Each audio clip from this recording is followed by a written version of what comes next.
أحسن تدبير الكائنات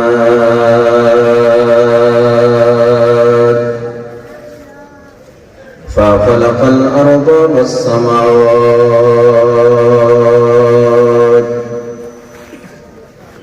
وأنزل الماء الفرات من المعصرات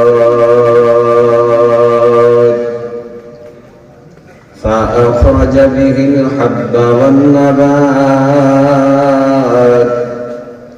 وقدر الأرزاق والأقوات وحفظ بالمأكولات والحيوانات وأعان على الطاعات والأعمال الصالحات بأكل الطيبات ونشهد أن لا إله إلا الله وحده لا شريك له لا جد له ولا ند له ولا مثل له ونشهد أن سيدنا وسندنا وحبيبنا وحبيب ربنا وطبيبنا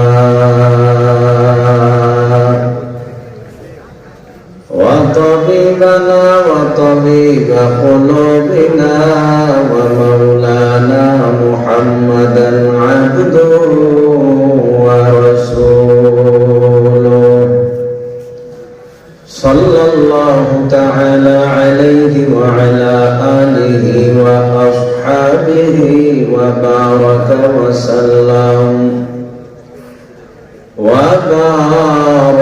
وسلم تسليما كثيرا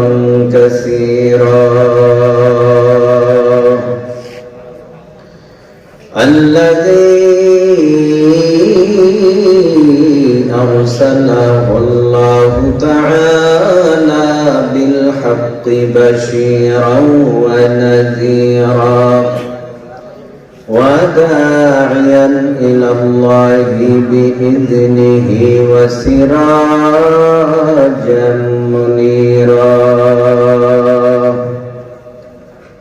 أما بعد فأعوذ بالله من الشيطان الرجيم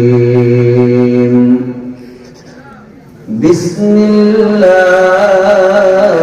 الرحمن الرحيم منها خلقناكم وفيها نعيدكم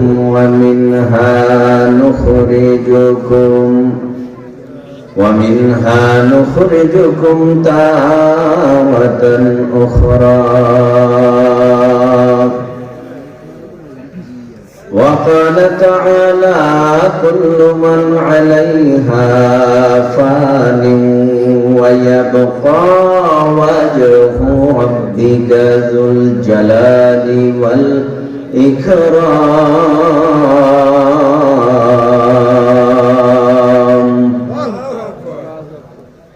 وقال النبي صلى الله عليه وسلم إنكم محشورون يوم القيامة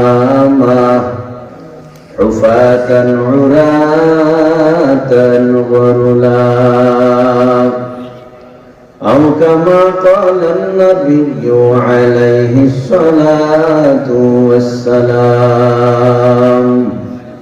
নামাজের দুরূদ সকলে নবীজির প্রেম ও ভালোবাসা উজাড় করে জবান খুলে পড়ি আল্লাহুম্মা সাল্লি আলা মুহাম্মাদ ওয়া আলা আলি মুহাম্মাদ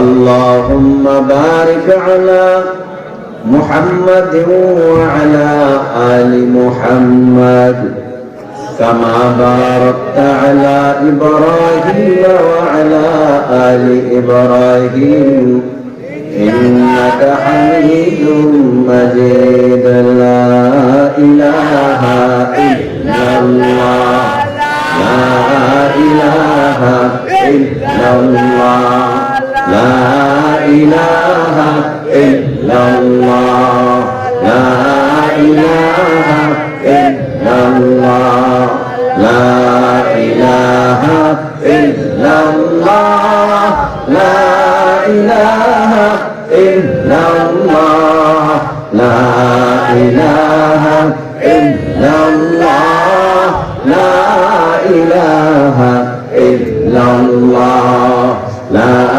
إله إلا الله لا إله إلا الله لا إله إلا الله لا إله إلا الله لا إله إلا الله لا إله إلا الله لا إله إلا الله لا إله إلا الله محمد رسول الله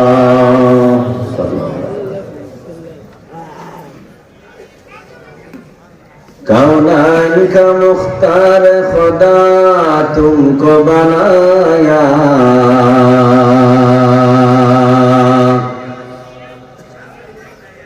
कौनाइन का मुख्तार खुदा तुमको बनाया उम्मत की निगाहबान खुदा तुमको बनाया उम्मत की निगाहबान खुदा तुमको बनाया या रब मेरे आँखों में समा जाए मदीना मुद्दत से मेरे दिल में तमन्ना मदीना मुद्दत से मेरे दिल में तमन्ना मदीना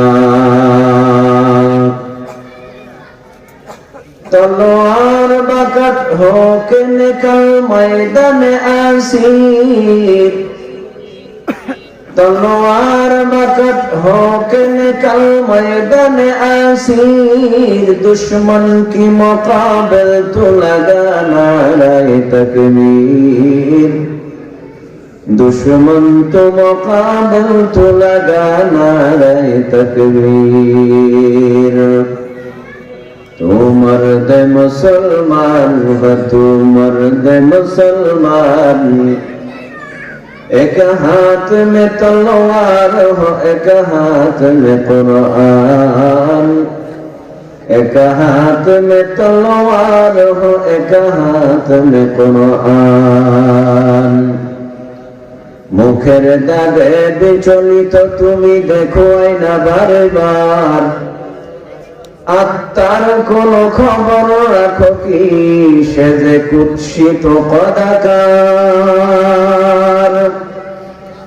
এহ জীবনে বিভর তুমি নেই মরণের খবর তুমি যে ভাই নামে মুসলিম কাজেই ইবলিসের দোসর মিনারে মিনারে তাকবীর ধ্বনি যায় শোনা যায় আজব হৃদয়ে রাজ্যে কাপন ধরানো নাই সে ধ্বনির খোঁজ ঘুমাইয়া কাজা করেছো ফজর তখনও জাগনি যখনই জহর হেলায় খেলায় কেটেছে আসর মাগরিবেরই শুনিয়া যান এখনো কাতারে হাওরে শামিল এখনো সাথে আছে স্থান বাজেছে দামামা বাজরে আমামা শির উঁচু করে মুসলমান দাওয়াত এসেছে নয়া জামানার, ভাঙা কেল্লায় ওরা নিশান। আলহামদুলিল্লাহ, চাঁদপুর জেলার ঐতিহ্যবাহী এক নাম পুরান বাজার আল হাফসা দারুল কোরআন ইসলামিয়া মাদ্রাসা ও যুব সমাজের উদ্যোগে আয়োজিত পঞ্চম বার্ষিক বিশাল ওয়াজ ও দোয়ার মাহফিলের মুহতারম শ্রদ্ধাভাজন সুনামধন্য সম্মানিত সভাপতি,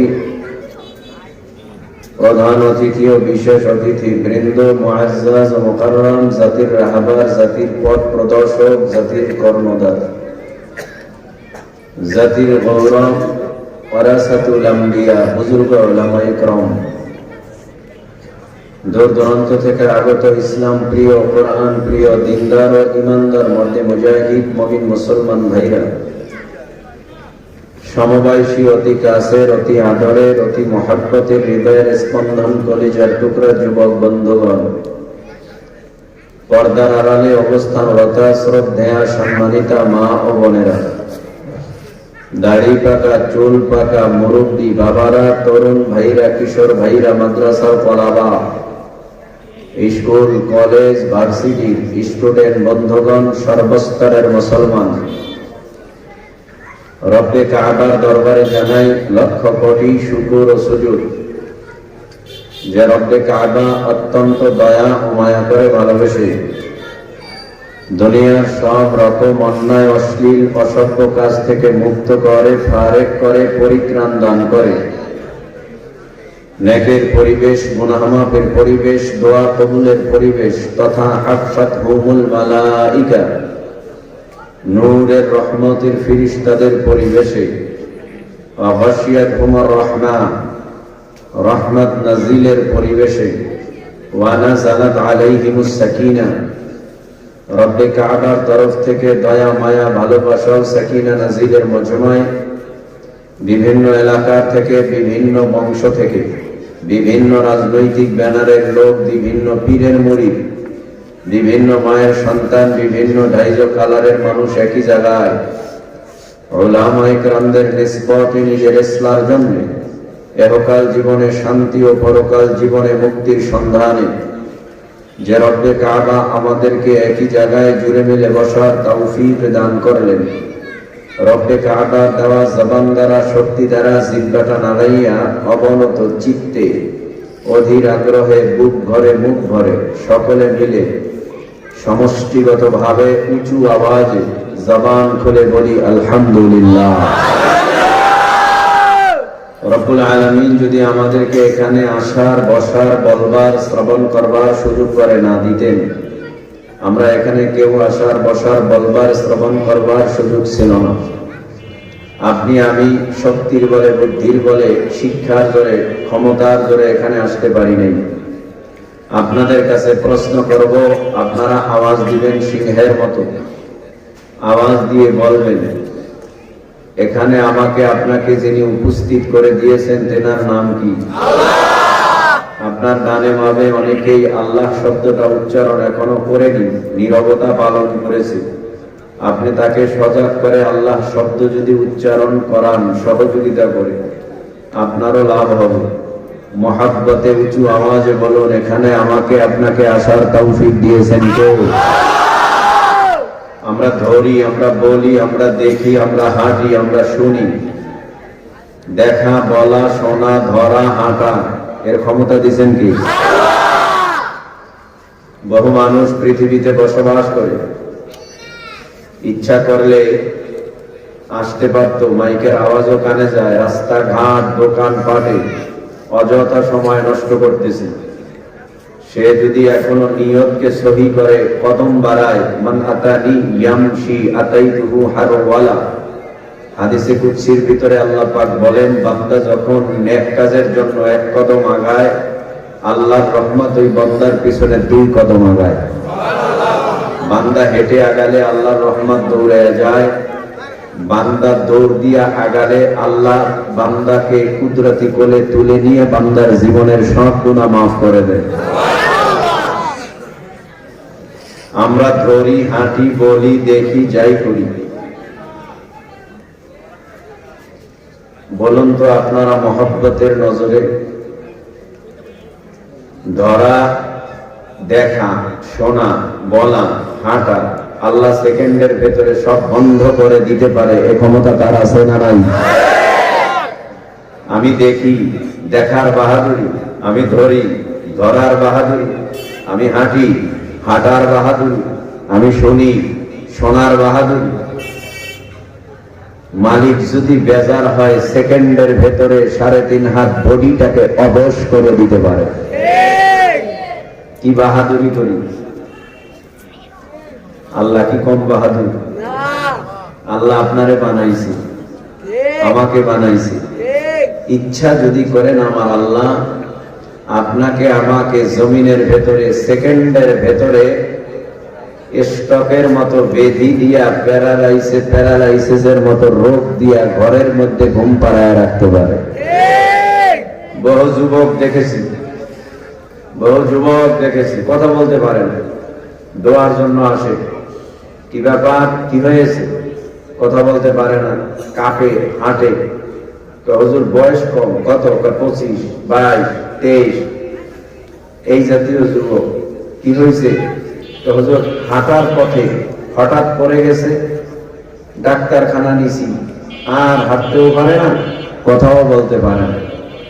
এই যে আমরা বলি, শুনি, দেখি, এই যে বললাম, আল্লাহ বেজার যদি হয়ে যায়, এত বাহাদুরি করি, সেকেন্ডের ব্যাপার সব কিছু নির্মূল করে দিতে পারেন আল্লাহ। তাহলে মহাব্বতে আপনারা আবারও উঁচু আওয়াজে বলেন, এখানে আমাদেরকে যিনি উপস্থিত করে দিয়েছেন তেনার নাম আল্লাহ। দীর্ঘ রাত পর্যন্ত বয়ান হবে না, ফজর কাজা করা যাবে না। আমি আপনাদের সামনে আপনাদের সুপরিচিত একটি আয়াতে কারিমা তেলাওয়াত করেছি, যে আয়াতের উপরে কথা বললে সারা রাত বললেও ফুরাবে না। আপনাদের খুব পরিচিত আয়াত। এই আয়াতের উপরে কথা বলার আগে আপনাদের কাছে প্রশ্ন করি, আপনারা একটু জবাব দেন। তাকবীরের আওয়াজ, কোরআনের আওয়াজ, ইসলামের আওয়াজ, দাওয়াতের আওয়াজ বহু বেঈমানেরা বন্ধ করার চক্রান্ত করেছিল এই 1450 বছরে। সফল হয়েছে না বিফল? কেন? সমস্ত বেঈমানেরাও জানতেন কোরআন এটা আল্লাহর কিতাব, এই কোরআনের আলো বন্ধ করা সম্ভব নয়। তারপরেও তারা কেন বিরোধিতা করেছে? যেন তাদের ধর্ম উঁচু থাকে, মুসলিম ধর্ম নিচু থাকে। এটাই ছিল তাদের একান্ত কাজ। সারা পৃথিবীতে মুসলিম সংখ্যা আগের তুলনায় কম না বেশি? 200 কোটি মুসলমান। 200 কোটি মুসলমান যদি এক হইয়া তাকবীরের আওয়াজ একভাবে দিত, পৃথিবীর জমিনে যত মুর্দা বেঈমানওয়ালা বেঈমান আছে, সমস্ত বেঈমানরা মুসলমানের আওয়াজে স্টপ করে ছটফট করে জমিনে মারা যেত। তাদের ভিতরে ভয় হয় না কেন? তারা মুর্দা, নবীর ভাষায়, হাদিসের ভাষায়, যাদের ভিতরে ঈমান নাই তারা কি মরা, আর যাদের ভিতরে ঈমান আছে তারা জিন্দা। তো জিন্দা মানুষের সাথে মরা মানুষ ফাইট করতে পারে? কুস্তি করতে পারে? লড়াই করতে পারে? এই জন্য সারা দুনিয়ার বেঈমান যারা আছে, বেঈমানওয়ালা, এরা সবাই মরা। মুসলিম যারা আছে এরা সবাই জিন্দা। এই জন্যই সারা পৃথিবী হিন্দু, বৌদ্ধ, খ্রিস্টান, ইহুদি, নাসারা, চাকমা, মগশি সমস্ত ধর্ম আলাদা আলাদা আলাদা আলাদা। হিন্দু অবলম্বী ধর্ম অবলম্বীরা খ্রিস্ট ধর্ম অবলম্বীদের রীতিনীতি মানে না, হিন্দুরা হিন্দু ধর্ম পালন করে, বৌদ্ধরা বৌদ্ধ ধর্ম পালন করে, খ্রিস্টানরা খ্রিস্টান ধর্ম পালন করে, ইহুদিরা ইহুদি ধর্ম পালন করে, মুসলিমরা মুসলিম ধর্ম পালন করে।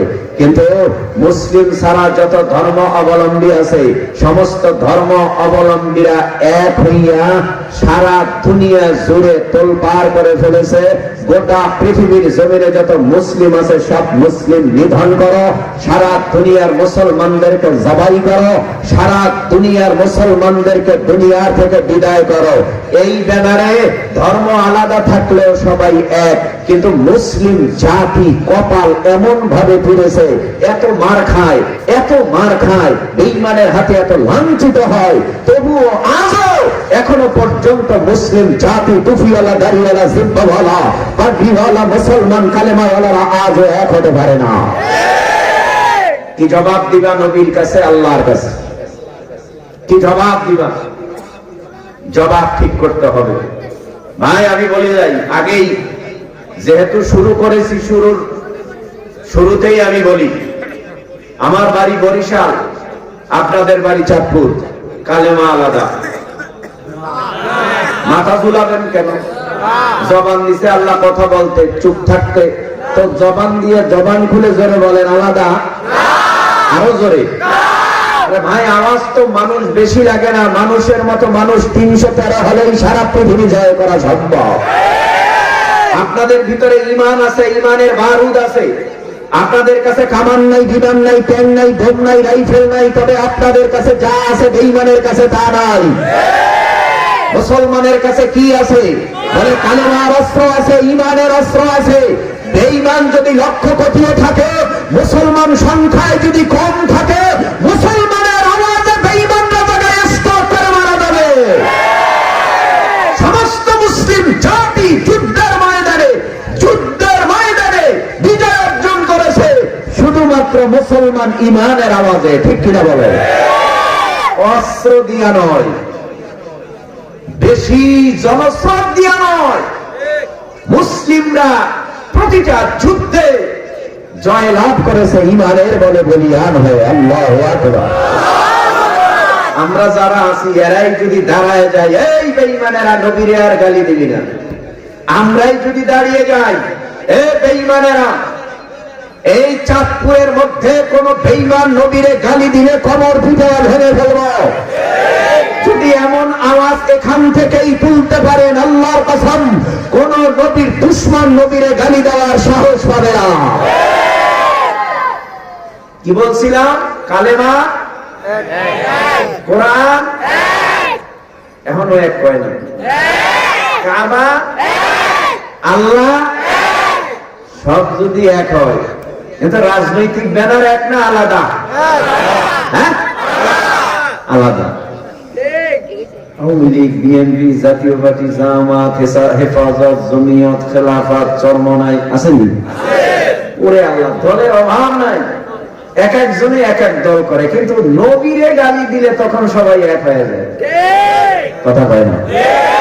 নবীরে গালি দিলে, আল্লাহরে গালি দিলে, কোরআনকে গালি দিলে, কাবাকে গালি দিলে, টুপিওয়ালা, দাড়িওয়ালা, জিব্বাওয়ালা, কালেমাওয়ালা মুসলমানের বিরুদ্ধে দাঁড়িয়ে গেলে তখন আর এই জমিনের মধ্যে কে বিএনপি, কে জামাত, কে চরমনাই, কে খেলাফত, কে জমিয়ত, এদিকে নজর থাকে না। বেঈমানরা যখন ইসলামের বিরুদ্ধে কথা বলে তখন সমস্ত রাজনৈতিক ব্যক্তিত্বরা রাজপথে হাজির হতে হবে, হয়েছে, ভবিষ্যতেও হবে, যেন নবীর দুশমনরা নবীকে নিয়ে চক্রান্ত করতে না পারে। যদি এমনটা হতে পারে, বিজয় আমাদের অতি নিকটে, ইনশাআল্লাহ। বলেন ইনশাআল্লাহ। এবার আমার আলোচনা, যারা দাঁড়িয়ে আছেন, বসলে আমার কাছে ভালো লাগতো।